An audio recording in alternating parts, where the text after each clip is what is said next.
Panganib 1, ang pagiging padalos-dalos na hindi natatapos sa tattoo. Ipinapakita ng mga pag-aaral na ang mga babaeng may tattoo ay kadalasang may mas mataas na antas na impulsivity o pagiging padalos-dalos. Sa unang tingin, parang masaya ito, ibig sabihin, siya ay spontaneous, adventurous, at exciting. Sa simula, ito ang class na enerhiya na malakas makahila sa mga lalaki. Siya ang babaeng biglang yayayang mag-road trip, uminom na shots sa 10 oras ng gabi, tumatawa sa mga patakaran at ginagawang roller coaster ang buhay. Pero narito ang totoo, ang impulsivity ay hindi na nanatiling masaya magpakailanman. Unti-unti itong tumatagos sa lahat ng bahagi ng relasyon. Ang parehong thrill-seeking energy na nagudyok sa kanya na magpatattoo ay maaaring maging dahilan ng padalos-dalos na paggastos, matitinding pagtatalo, at minsan, pagtataksil kapag may tukso. Isipin mo, ang tattoo ay isang permanenteng desisyon na madalas ginagawa sa pansamantalang emosyon, isang breakup, isang gabing lasing, isang bakso ng damdamin. At madalas, ganito rin niya hinaharap ang relasyon, gayon muna, bahala na bukas. Hindi lahat ng babaeng may tattoo ay pabigla-bigla, pero sa istatistika, mas mataas ang sansa na may issue siya sa self-control. Mahalaga ito dahil ang relasyon ay nangangailangan ng pesensya, disiplina, at kakayahang maghintay. Kung masyado siyang nakaangkla sa gawin kung anong masarap ngayon, darating ang panahon na ikaw ang magbabayad ng presyo. Sa una, it's sitting. Pero kapag nawala ang kilig, ang impulsivity ay nagiging instability. At ang instability ang pumapatay sa relasyon. Panganib 2, ang nakatagong ugnayan ng tattoo at mga mental health struggles. Dito nagiging mas mabigat. Ipinapakita ng maraming clinical studies na ang mga babaeng may maraming tattoo ay mas mataas ang correlation sa anxiety, depression, at nakaraang self-harm. Para sa marami, hindi lang dekorasyon ang tattoo, ito'y coping mechanism. Mga marka ng trauma. Mga simbolo ng sakit. Paraan para muling maramdaman ang control sa isang nakaraan na minsan ay wala silang laban. Sa ibabaw, parang poetic, isang tattoo na ibon pagkatapos na heartbreak, isang quote tungkol sa lakas pagkatapos ng pagkawala. Pero kapag hindi pa talaga magaling ang sugat na nagtulak doon, hindi lang siya ang makakarelasyon mo, pati ang sakit niya. At ang sakit, hindi yan tahimik. Lalabas ito bilang mood swings, biglaang paglayo, emosyonal na kaguluhan. Isang araw pun siya ng lambing, kinabukasan parang may peder sa pagitan nyo. Hindi nito ibig sabihing masama siyang tao lang siya. Pero bilang lalaki, kailangan mong tanungin ang sarili mo, handa ka bang buhatin ang bigat na yon? Maraming lalaki ang napagkakamalang, tunay na pag-ibig, ang intensity. Nakikita nila ang passion, ang edge, ang darkness, at inisip nilang ito ay lalim. Pero hindi pareho ang intensity at stability. Kung ang mga tattoo niya ay mapanasakit na hindi pa niya kayang harapin, mararamdaman mo rin yon balang araw. Kaya kapag nakakita ka ng ink, itanong mo, sining ba ito o baluti? At kung baluti nga, laban pa ba siya sa sarili niya? Panganib 3, ang walang katapusang paghahanap ng atensyon. Maging totoo tayo, ang tattoo ay para makita. Ito ay isang visual statement. Tingnan mo ako. Maraming babae ang nagsasabing ginagawa nila ito para sa sarili at minsan totoo yon. Pero ipinapakita ng pananaliksik na malakas ang ugnayan ng tattoo sa narcissism at attention-seeking traits. Kung ang self-worth niya ay nakaangkla sa atensyon na iba, hinding-hindi sapat ang sayo lang. Kakailanganin niya ng likes sa Instagram, tingin ng mga lalaki sa bar, papuri ng mga estranghero. Kapag humina ang pagbibigay mo ng atensyon, hahanap siya sa ibang lugar. Madalas silang gumagawa ng subtle chows, magpo-post ng seductive pictures online pero sasabihin confidence lang to, o makikipaglandian ng konti sa harap mo at sasabihin insecure ka lang. Pero sa totoo, iyon ang gasolina ng validation na hinahanap niya. Sa simula, nakakatuwa ito, lahat ng mata nakatingin sa kanya at ikaw ang lalaki sa tabi niya. Pero habang tumatagal, nagiging lason ito. Sapagkat ang attention-seeking ay madalas humahantong sa tukso. At kapag pinagsama mo ang tukso at impulsivity, delikado ang halo. Kaya kapag nakita mo ang ink, itanong mo, self-expression ba ito o advertisement? Dahil kung advertisement, hindi kailanman ikaw lang ang magiging audience niya. Panganib 4, sexual na pagiging mapanganib na nakatago sa likod ng tinta. Isa sa mga pinakamatibay na natuklasan sa larangan ng sociology at psychology ay ang ugnayan ng tattoo at risky sexual behavior. Hindi ito panghuhusga, istatistika ito. Ipinapakita ng mga pag-aral na mas mataas ang bilang ng sexual partners at pagiging bukas sa casual encounters ng mga babaeng may tattoo kumpara sa mga wala. Bakit? Dahil madalas, ang tattoo ay marker ng sensation-seeking, paghahanap ng thrill, novelty, at paglabag sa mga patakaran ng lipunan. Panganib 4, karugtong. Ang pagnanasa sa thrill ay hindi lang natatapos sa balat. Kadalasan, umaabot ito sa larangan ng sexualidad. Ito ang double-edged sword. Sa isang banda, nagiging magnetic siya, adventurous, passionate, at apoy sa kama. Pero sa kabilang banda, may kapalit ito. Mas mataas ang posibilidad na nahihirapan siyang manatili sa isang matatag na monogamous na relasyon. Kapag nagsimulang maging normal o routine ang relasyon, maaaring hanapin niya muli ang thrill sa labas. Maliwanag ang psikolohiya rito. Madalas na senyales na mas mataas na openness to risk ang tattoo. At kung ang hanap mo ay katatagan, kailangan mo maintindihan kung ano ang pinapasok mo. Dahil ang pagnanasa ng walang disiplina ay mabilis sumiklab at mabilis ding maging abo. Panganib 5, aggression at gulo sa relasyon. Isa pang nakakagulat na ugnayan sa personality research ay ang mas mataas na aggression scores ng mga babaeng may tattoo. Hindi ito nangangahulugang marahas sila, ngunit mas mataas ang posibilidad na sila'y palaban, madaling uminit ang ulo, at ayaw padiktahan. Sa relasyon, lumalabas ito bilang madalas na pag-away, mainit na sagutan, at tendency na palalayin ang sitwasyon kaysa ayusin. Sa simula, parang nakaka-excite, isang babaeng hindi nagpapaapi, malakas ang loob, lumalaban. Pero habang tumatagal, ang apoy ay nagiging gulo. Ang simpleng di pagkakaunawaan ay nagiging labanan. Nasusubok ang boundaries. Nawawala ang respeto. Psychologically, malapit ang aggression sa pangangailangan ng dominasyon. Ang tattoo ay maaari ring simbolo ng rebellion at defiance, isang palatandaan ng babaeng hindi natatakot lumabag sa mga alituntunin. Kaakit-akit ito sa simula, pero sa pagdaan ng panahon, nakakaubos ito ng enerhiya. Dahil ang pag-ibig ay hindi nabubuhay sa isang digmaan na walang katapusan.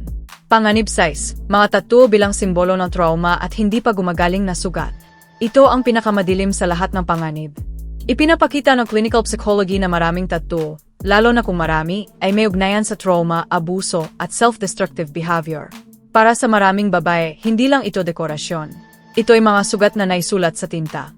Sa ibabaw, poetic ito. Isang rosas pagkatapos na heartbreak, isang phoenix pagkatapos ng pagkatalo, isang quote tungkol sa lakas matapos masaktan. Pero tandaan mo, kung hindi pa gumagaling ang mga sugat na iyon, ang tattoo ay hindi closure. Camouflage ito. At ang camouflage ay hindi nagtatanggal ng sakit. Itinatago lang ito hanggang sa muling sumabog sa anyo ng mood swings, attachment issues, o self-sabotage. Maaaring ma-inlove ka sa kanyang resilience, sa kanyang apoy, sa kanyang tapang. Pero darating ang panahon na dala mo na rin ang mga multo niya. At tandaan mo, hindi mo siya maliligtas mula sa sugat na siya lang ang makakapagpagaling. Kaya kapag nakita mo ang tattoo, tanungin mo, sining ba ito o baluti? At kung baluti nga, handa ka bang mabahiran ng mga peklat ng digmaang iyon? Panganib 7, isang habang buhay na pagnanasa sa atensyon. Ang tattoo ay isang visual statement. Idinisenyo itong makita, mapansin at mapag-usapan. At kahit sabihin na marami na para sa sarili ko lang to, hindi nagsisinungaling ang psikolohiya. Malakas ang ugnayan ng tattoo sa mas mataas na antas ng narcissism at attention-seeking behavior. Sa simula at sitting ito, kasama mo ang babaeng kinatitig ng lahat. Binabati siya ng mga estranghero. Nagiging sentro siya ng atensyon at ikaw ang lalaking nasa tabi niya. Pero habang tumatagal, hindi ito humihina.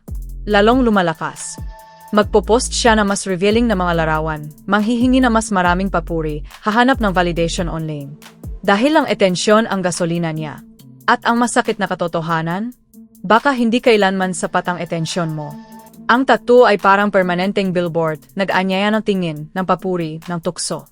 Ang bagay na kinahumalingan na madla sa simula ay maaaring siyang makapagpahina sa lalaki sa dulo. Dahil ang pagnanais ng pansin ay hindi lang humihinto sa paghanga, madalas ito ang pintuan ng pagtataksil. Kaya tandaan, kapag nakipag-date ka sa babaeng may tattoo, hindi lang siya ang karelasyon mo. Kasama rin ang audience niya. Panganib 8, isang rebellion laban sa katatagan. Isa sa pinakamalakas na pattern sa psikolohiya ng mga taong may tattoo ay non-conformity, ang pagtangging sumunod sa tradisyonal na pamantayan. Sa simula, nakakaakit ito. Siya ay matapang, palaban, walang takot. Pero sa relasyon, madalas itong lumalabas bilang pagtanggi sa commitment, sa compromise, sa structure na kailangan para sa isang matibay na pag-ibig. Para sa kanya, ang mga patakaran at routine ay parang kulungan. Mas gusto niya ang disruption kaysa stability. At ipinapakita ng mga pag-aral na mas mataas ang scores ng mga tattooed women sa deviance at antisocial behavior. Hindi ito nangangahulugang criminal siya, pero malamang na psychologically, mas gusto niyang itulak ang mga limitasyon. Kaakit-akit ito habang ikaw ay nahuhulog sa kanyang whirlwind. Pero kapag nawala ang kilig, mararamdaman mo ang bigat ng presyo. Panganib 9, ang anino ng pagsisisi. Ang rebellion ay hindi lang laban sa lipunan, umaabot ito hanggang sa intimidad. Ang isang babaeng nagpatato bilang pahayag ng kalayaan ay maaring hindi kailanman makontento sa mga alituntunin na isang pangmatagalang relasyon. At kapag sinubukan mong patatagin siya, madalas ang kalaban mo ay mismong likas niyang pagkatao. Narito ang hindi komportableng katotohanan. Ipinapakita ng mga pag-aral na mas madalas magsisi sa tattoo ang mga babae kaysa sa mga lalaki. Sa simula, ang tinta ay parang kapangyarihan, sexy, malaya, mabangis. Pero paglipas ng mga taon, nagiging simbolo ito ng maling desisyon, mga panahong gustong kalimutan, o mga yugto ng buhay na ayaw ng maalala. At dito nagiging delikado para sa iyo. Kung nagsisisi siya sa mga tattoo niya, malaki rin ang posibilidad na magsisi siya sa iba pang desisyon, kabilang ang pagpili niya ng lalaki. Ang ganitong uri ng pagsisisi ay madalas nagbubunga ng kaguluhan, pagkabagot, at pakiramdam na may mas mabuti pa diyan. Ang regret sa tattoo ay palatandaan din ng kawalan ng foresight, kakulangan sa pag-isip na pangmatagalan. Kung hindi niya napag-isipan ang tinta na mananatili habang buhay, paano pa kaya ang isang pangmatagalang relasyon? Makikita mo ito sa mga malilit na bagay. Madalas siyang magbago ng isip, questionin ang sarili, at baguhin ang sarili niyang kasaysayan. Ang dating ipinagmamalaki niya, unti-unting nagiging lihim niyang ikinahihiya. At ang hiya na yan ay hindi natatago, pumapasok ito sa relasyon. Kaya kapag nakipagrelasyon ka sa babaeng may tattoo, tandaan mo, hindi lang tinta ang kasama mo. Kasama mo rin ang bigat ng kanyang pagsisisi. At ang pagsisisi, lason, yan sa pangmatagalang pag-ibig. Panganib 10, mas mataas na posibilidad ng diborsyo. Ayon sa mga pag-aral sa sosyolohiya, mas mataas ang tsansa ng mga babaeng may tattoo na makaranas ng diborsyo o paghihiwalay kumpara sa mga babaeng wala nito. Bakit? Dahil ang mga katangiang kadalasang kaakibat ng tattoo, impulsivity, risk-taking, non-conformity ay kabaliktaran ng mga katangiang kailangan para sa isang pangmatagalang kasal, pasensya, disiplina, at sakripisyo. Sa simula, nakakaakit ang rebelde niyang enerhiya, mapusok, maalab, walang takot. Pero kapag dumating na ang responsibilidad ng tunay na relasyon, pera, anak, sakripisyo, katatagan, kadalasan, naglalaban ang isip niya. Para sa isang taong nakasanayang mabuhay ng malaya, ang mga responsibilidad ng pamilya ay maaaring maramdaman na parang kulungan. Dagdag pa rito, kung may hunger siya para sa atensyon, darating ang punto na monogamy ay parang tanikala.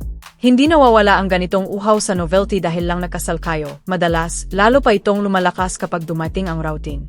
Ang tattoo mismo ay hindi direktang sanhi ng diborsyo, pero maaari itong maging marker ng mga ugaling nagpapataas ng panganib. At kung hindi mo ito pansinin, maaari kang mabigla kung kaanong ang apoy na minsan napasiklab ng pag-ibig ninyo ay sharing sisira sa buhay mo pagdating na araw. Panganib 11, walang katapusang drama.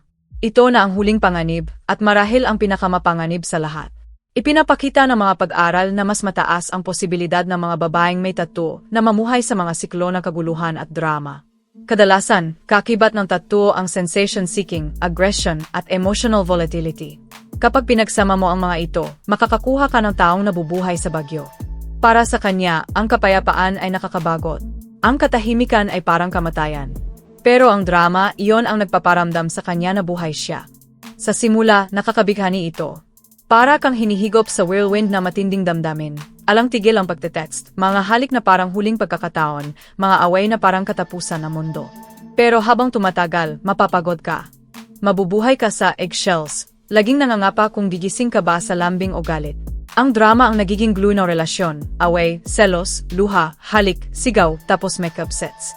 Isang roller coaster na unti-unting kumakain sa kaluluwa mo. At ang pinakamasakit, kapag mas sinusubukan mong ayusin ang bagyo, mas lalo niya itong pinapalakas. Dahil para sa kanya, ang drama ay hindi dysfunction. Ito ang oxygen. Ang tattoo ay hindi automatikong patunay ng ganitong ugali. Pero kapag sinabayan ito ng impulsivity, trauma, attention-seeking at aggression, lumilitaw ang malinaw na pattern. Hindi lang siya nagtataglay ng tinta sa balat, may dala siyang bagyong nakaukit sa kanyang dugo. Ang pangwakas na linya. Ito ang 11 panganib ng pakikipagrelasyon sa babaeng may tattoo, mga pattern na suportado ng pananaliksik at psikolohiya. Impulsivity. Mental health struggles. Attention-seeking. Risky sexual behavior. Aggression. Trauma. Rebellion. Regret. Mas mataas na divorce rate. Walang katapusang drama. Hindi ibig sabihin nito na lahat ng babaeng may tattoo ay toxic. May mga eksepsyon palagi. Pero ang psikolohiya ay hindi tungkol sa ilang eksepsyon, ito'y tungkol sa mga pattern. At ang mga pattern na ito ay hindi maaaring baliwalain. Ang tattoo ay hindi lang sining. Isa itong signal. Sinasabi nito ang kwento ng risk-taking, instability, at pagnanasang maaaring lumampas sa limitasyon ng relasyon. Ang tinta ay maaaring maganda sa mata, pero sa ilalim nito, maaaring may impulsivity, sakit, o self-destruction. Hindi nasusunog ang mga lalaki dahil itinago ng babae kung sino siya. Nasusunog sila dahil pinili nilang huwag pansinin ang mga palatandaang nasa harap na ng kanilang mga mata. Kaya sa susunod na maakit ka sa isang babaeng may tattoo, tanungin mo ang sarili mo. Handa ba akong harapin ang ibig sabihin ng mga tattoo niya? O baka napagkakamalan mo lang ang rebellion bilang compatibility? Panganib 1, ang pagiging padalos-dalos na hindi natatapos sa tattoo. Ipinapakita ng mga pag-aaral na ang mga babaeng may tattoo ay kadalasang may mas mataas na antas na impulsivity o pagiging padalos-dalos. Sa unang tingin, parang masaya ito, ibig sabihin, siya ay spontaneous, adventurous, at exciting. Sa simula, ito ang class na enerhiya na malakas makahila sa mga lalaki.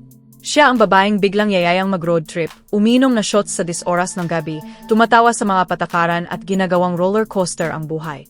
Pero narito ang totoo, ang impulsivity ay hindi nananatiling masaya magpakailanman. Unti-unti itong tumatagos sa lahat ng bahagi ng relasyon. Ang parehong thrill-seeking energy na nagudyok sa kanya na magpatattoo ay maaaring maging dahilan ng padalos-dalos na paggastos, matitinding pagtatalo, at minsan, pagtataksil kapag may tukso. Isipin mo, ang tattoo ay isang permanenteng desisyon na madalas ginagawa sa pansamantalang emosyon, isang breakup, isang gabing lasing, isang bakso ng damdamin. At madalas, ganito rin niya hinaharap ang relasyon, gayon muna, bahala na bukas. Hindi lahat ng babaeng may tattoo ay pabigla-bigla, pero sa istatistika, mas mataas ang sansa na may issue siya sa self-control. Mahalaga ito dahil ang relasyon ay nangangailangan ng pasensya, disiplina, at kakayahang maghintay. Kung masyado siyang nakaangkla sa gawin kung anong masarap ngayon, darating ang panahon na ikaw ang magbabayad ng presyo. Sa una, it's sitting. Pero kapag nawala ang kilig, ang impulsivity ay nagiging instability. At ang instability ang pumapatay sa relasyon. Panganib 2, ang nakatagong ugnayan ng tattoo at mga mental health struggles. Dito nagiging mas mabigat. Ipinapakita ng maraming clinical studies na ang mga babaeng may maraming tattoo ay mas mataas ang correlation sa anxiety, depression, at nakaraang self-harm. Para sa marami, hindi lang dekorasyon ang tattoo, ito'y coping mechanism. Mga marka ng trauma. Mga simbolo ng sakit. Paraan para muling maramdaman ang control sa isang nakaraan na minsan ay wala silang laban. Sa ibabaw, parang poetic, isang tattoo na ibon pagkatapos na heartbreak, isang quote tungkol sa lakas pagkatapos ng pagkawala. Pero kapag hindi pa talaga magaling ang sugat na nagtulak doon, hindi lang siya ang makakarelasyon mo, pati ang sakit niya. At ang sakit, hindi yan tahimik. Lalabas ito bilang mood swings, biglaang paglayo, emosyonal na kaguluhan. Isang araw pun siya ng lambing, kinabukasan parang may peder sa pagitan nyo. Hindi nito ibig sabihing masama siyang tao, tao lang siya. Pero bilang lalaki, kailangan mong tanungin ang sarili mo, handa ka bang buhatin ang bigat na yon? Maraming lalaki ang napagkakamalang, tunay na pag-ibig ang intensity. Nakikita nila ang passion, ang edge, ang darkness, at inisip nilang ito ay lalim. Pero hindi pareho ang intensity at stability. Kung ang mga tattoo niya ay mapanasakit na hindi pa niya kayang harapin, mararamdaman mo rin yon balang araw. Kaya kapag nakakita ka ng ink, itanong mo, sining ba ito o baluti? At kung baluti nga, laban pa ba siya sa sarili niya? Panganib 3, ang walang katapusang paghahanap ng atensyon. Maging totoo tayo, ang tattoo ay para makita. Ito ay isang visual statement. Tingnan mo ako. Maraming babae ang nagsasabing ginagawa nila ito para sa sarili at minsan totoo yon. Pero ipinapakita ng pananaliksik na malakas ang ugnayan ng tattoo sa narcissism at attention-seeking traits. Kung ang self-worth niya ay nakaangkla sa atensyon na iba, hinding-hindi sapat ang sayo lang. Kakailanganin niya ng likes sa Instagram, tingin ng mga lalaki sa bar, papuri ng mga estranghero. Kapag humina ang pagbibigay mo ng atensyon, hahanap siya sa ibang lugar. Madalas silang gumagawa ng subtle chows, magpo-post ng seductive pictures online pero sasabihin confidence lang to, o makikipaglandian ng konti sa harap mo at sasabihin insecure ka lang. Pero sa totoo, iyon ang gasolina ng validation na hinahanap niya. Sa simula, nakakatuwa ito, lahat ng mata nakatingin sa kanya at ikaw ang lalaki sa tabi niya. Pero habang tumatagal, nagiging lason ito. Sapagkat ang attention-seeking ay madalas humahantong sa tukso. At kapag pinagsama mo ang tukso at impulsivity, delikado ang halo. Kaya kapag nakita mo ang ink, itanong mo, self-expression ba ito o advertisement? Dahil kung advertisement, hindi kailanman ikaw lang ang magiging audience niya. Panganib 4, sexual na pagiging mapanganib na nakatago sa likod ng tinta.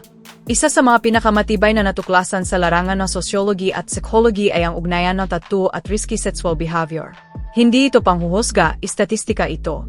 Ipinapakita ng mga pag-aral na mas mataas ang bilang ng sexual partners at pagiging bukas sa casual encounters ng mga babaeng may tattoo kumpara sa mga wala. Bakit? Dahil madalas, ang tattoo ay marker ng sensation-seeking, paghahanap ng thrill, novelty, at paglabag sa mga patakaran ng lipunan. Panganib 4, karugtong. Ang pagnanasa sa thrill ay hindi lang natatapos sa balat. Kadalasan, umaabot ito sa larangan ng sexualidad. Ito ang double-edged sword. Sa isang banda, nagiging magnetic siya, adventurous, passionate, at apoy sa kama. Pero sa kabilang banda, may kapalit ito. Mas mataas ang posibilidad na nahihirapan siyang manatili sa isang matatag na monogamous na relasyon. Kapag nagsimulang maging normal o routine ang relasyon, maaaring hanapin niya muli ang thrill sa labas. Maliwanag ang psikolohiya rito. Madalas na senyales na mas mataas na openness to risk ang tattoo. At kung ang hanap mo ay katatagan, kailangan mo maintindihan kung ano ang pinapasok mo. Dahil ang pagnanasa ng walang disiplina ay mabilis sumiklab at mabilis ding maging abo. Panganib 5, aggression at gulo sa relasyon. Isa pang nakakagulat na ugnayan sa personality research ay ang mas mataas na aggression scores ng mga babaeng may tattoo. Hindi ito nangangahulugang marahas sila, ngunit mas mataas ang posibilidad na sila'y palaban, madaling uminit ang ulo, at ayaw padiktahan. Sa relasyon, lumalabas ito bilang madalas na pag-away, mainit na sagutan, at tendency na palalayin ang sitwasyon kaysa ayusin. Sa simula, parang nakaka-excite, isang babaeng hindi nagpapaapi, malakas ang loob, lumalaban. Pero habang tumatagal, ang apoy ay nagiging gulo. Ang simpleng di pagkakaunawaan ay nagiging labanan. Nasusubok ang boundaries. Nawawala ang respeto. Psychologically, malapit ang aggression sa pangangailangan ng dominasyon. Ang tattoo ay maaari ring simbolo ng rebellion at defiance, isang palatandaan ng babaeng hindi natatakot lumabag sa mga alituntunin. Kaakit-akit ito sa simula, pero sa pagdaan ng panahon, nakakaubos ito ng enerhiya. Dahil ang pag-ibig ay hindi nabubuhay sa isang digmaan na walang katapusan. Panganib 6, mga tattoo bilang simbolo ng trauma at hindi pa gumagaling na sugat. Ito ang pinakamadilim sa lahat ng panganib. Ipinapakita ng clinical psychology na maraming tattoo, lalo na kung marami, ay may ugnayan sa trauma, abuso, at self-destructive behavior. Para sa maraming babae, hindi lang ito dekorasyon. Ito ay mga sugat na naisulat sa tinta. Sa ibabaw, poetic ito. Isang rosas pagkatapos na heartbreak, isang phoenix pagkatapos ng pagkatalo, isang quote tungkol sa lakas matapos masaktan. Pero tandaan mo, kung hindi pa gumagaling ang mga sugat na iyon, ang tattoo ay hindi closure. Camouflage ito. At ang camouflage ay hindi nagtatanggal ng sakit. Itinatago lang ito hanggang sa muling sumabog sa anyo ng mood swings, attachment issues, o self-sabotage. Maaring ma-inlove ka sa kanyang resilience, sa kanyang apoy, sa kanyang tapang. Pero darating ang panahon na dala mo na rin ang mga multo niya. At tandaan mo, hindi mo siya maliligtas mula sa sugat na siya lang ang makakapagpagaling. Kaya kapag nakita mo ang tattoo, tanungin mo, sining ba ito o baluti? At kung baluti nga, handa ka bang mabahiran ng mga peklat ng digmaang iyon? Panganib 7, isang habang buhay na pagnanasa sa atensyon. Ang tattoo ay isang visual statement. Idinisenyo itong makita, mapansin at mapag-usapan. At kahit sabihin na marami na para sa sarili ko lang to, hindi nagsisinungaling ang psikolohiya. Malakas ang ugnayan ng tattoo sa mas mataas na antas ng narcissism at attention-seeking behavior. Sa simula at sitting ito, kasama mo ang babaeng kinatitig ng lahat. Binabati siya ng mga estranghero. Nagiging sentro siya ng atensyon at ikaw ang lalaking nasa tabi niya. Pero habang tumatagal, hindi ito humihina. Lalong lumalakas. Magpo-post siya na mas revealing na mga larawan, manghihingi na mas maraming papuri, hahanap ng validation online. Dahil ang atensyon ang gasolina niya. At ang masakit na katotohanan? Baka hindi kailanman sapat ang atensyon mo. Ang tattoo ay parang permanenteng billboard, nag-anyaya ng tingin, ng papuri, ng tukso. Ang bagay na kinahumalingan na madla sa simula ay maaaring siyang makapagpahina sa lalaki sa dulo. Dahil ang pagnanais na pansin ay hindi lang humihinto sa paghanga, madalas ito ang pintuan ng pagtataksil. Kaya tandaan, kapag nakipag-date ka sa babaeng may tattoo, hindi lang siya ang karelasyon mo. Kasama rin ang audience niya. Panganib 8, isang rebelyon laban sa katatagan. Isa sa pinakamalakas na pattern sa psikolohiya ng mga taong may tattoo ay non-conformity, ang pagtangging sumunod sa tradisyonal na pamantayan. Sa simula, nakakaakit ito. Siya ay matapang, palaban, walang takot. Pero sa relasyon, madalas itong lumalabas bilang pagtanggi sa commitment, sa compromise, sa structure na kailangan para sa isang matibay na pag-ibig. Para sa kanya, ang mga patakaran at routine ay parang kulungan. Mas gusto niya ang disruption kaysa stability. At ipinapakita ng mga pag-aral na mas mataas ang scores ng mga tattooed women sa deviance at antisocial behavior. Hindi ito nangangahulugang criminal siya, pero malamang na psychologically, mas gusto niyang itulak ang mga limitasyon. Kaakit-akit ito habang ikaw ay nahuhulog sa kanyang whirlwind. Pero kapag nawala ang kilig, mararamdaman mo ang bigat ng presyo. Panganib siyam, ang anino ng pagsisisi. Ang rebelyon ay hindi lang laban sa lipunan, umaabot ito hanggang sa intimidad. Ang isang babaeng nagpatattoo bilang pahayag ng kalayaan ay maaring hindi kailanman makontento sa mga alituntunin na isang pangmatagalang relasyon. At kapag sinubukan mong patatagin siya, madalas ang kalaban mo ay mismong likas niyang pagkatao. Narito ang hindi komportableng katotohanan. Ipinapakita ng mga pag-aral na mas madalas magsisi sa tattoo ang mga babae kaysa sa mga lalaki.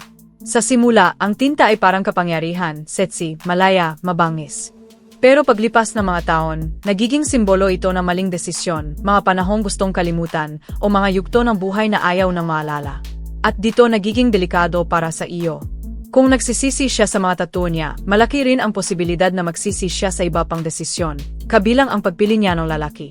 Ang ganitong uri ng pagsisisi ay madalas nagbubunga ng kaguluhan, pagkabagot, at pakiramdam na may mas mabuti pa diyan. Ang regret sa tattoo ay palatandaan din ng kawalan ng foresight, kakulangan sa pag-isip ng pangmatagalan. Kung hindi niya napag-isipan ang tinta na mananatili habang buhay, paano pa kaya ang isang pangmatagalang relasyon? Makikita mo ito sa mga malilit na bagay. Madalas siyang magbago ng isip, questionin ang sarili, at baguhin ang sarili niyang kasaysayan. Ang dating ipinagmamalaki niya, unti-unting nagiging lihim niyang ikinahihiya.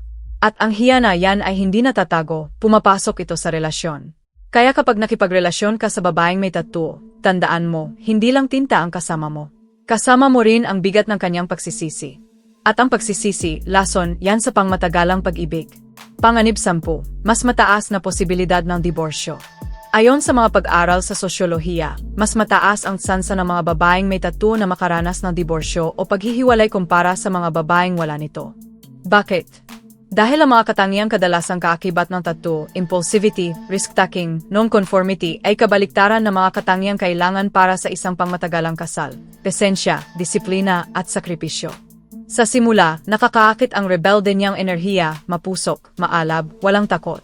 Pero kapag dumating na ang responsibilidad ng tunay na relasyon, pera, anak, sakripisyo, katatagan, kadalasan, naglalaban ang isip niya. Para sa isang taong nakasanayang mabuhay ng malaya, ang mga responsibilidad ng pamilya ay maaaring maramdaman na parang kulungan.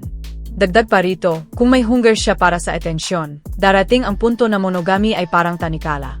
Hindi nawawala ang ganitong uhaw sa novelty dahil lang nagkasal kayo, madalas, lalo pa itong lumalakas kapag dumating ang routine. Ang tattoo mismo ay hindi direktang sanhi ng diborsyo, pero maaari itong maging marker ng mga ugaling nagpapataas ng panganib. At kung hindi mo ito pansinin, maaari kang mabigla kung kaanong ang apoy na minsan napasiklab ng pag-ibig ninyo ay sharing sisira sa buhay mo pagdating na araw. Panganib 11, walang katapusang drama. Ito na ang huling panganib, at marahil ang pinakamapanganib sa lahat. Ipinapakita ng mga pag-aral na mas mataas ang posibilidad ng mga babaeng may tattoo na mamuhay sa mga siklo ng kaguluhan at drama. Kadalasan, kakibat ng tattoo ang sensation-seeking, aggression, at emotional volatility. Kapag pinagsama mo ang mga ito, makakakuha ka ng taong nabubuhay sa bagyo. Para sa kanya, ang kapayapaan ay nakakabagot. Ang katahimikan ay parang kamatayan. Pero ang drama, iyon ang nagpaparamdam sa kanya na buhay siya. Sa simula, nakakabighani ito. Para kang hinihigop sa whirlwind na matinding damdamin. Alang tigil ang pagte-text, mga halik na parang huling pagkakataon, mga away na parang katapusan ng mundo. Pero habang tumatagal, mapapagod ka. Mabubuhay ka sa eggshells, laging nangangapa kung gigising ka ba sa lambing o galit. Ang drama ang nagiging glue ng relasyon, away, selos, luha, halik, sigaw, tapos makeup sets. Isang roller coaster na unti-unting kumakain sa kaluluwa mo. At ang pinakamasakit, kapag mas sinusubukan mong ayusin ang bagyo, mas lalo niya itong pinapalakas. Dahil para sa kanya, ang drama ay hindi dysfunction. Ito ang oxygen. Ang tattoo ay hindi automatikong patunay ng ganitong ugali. Pero kapag sinabayan ito ng impulsivity, trauma, attention-seeking at aggression, lumilitaw ang malinaw na pattern. Hindi lang siya nagtataglay ng tinta sa balat, may dala siyang bagyong nakaukit sa kanyang dugo. Ang pangwakas na linya. Ito ang 11 panganib ng pakikipagrelasyon sa babaeng may tattoo, mga pattern na suportado ng pananaliksik at psikolohiya. Impulsivity. Mental health struggles. Attention-seeking. Risky sexual behavior. Aggression. Trauma. Rebellion. Regret.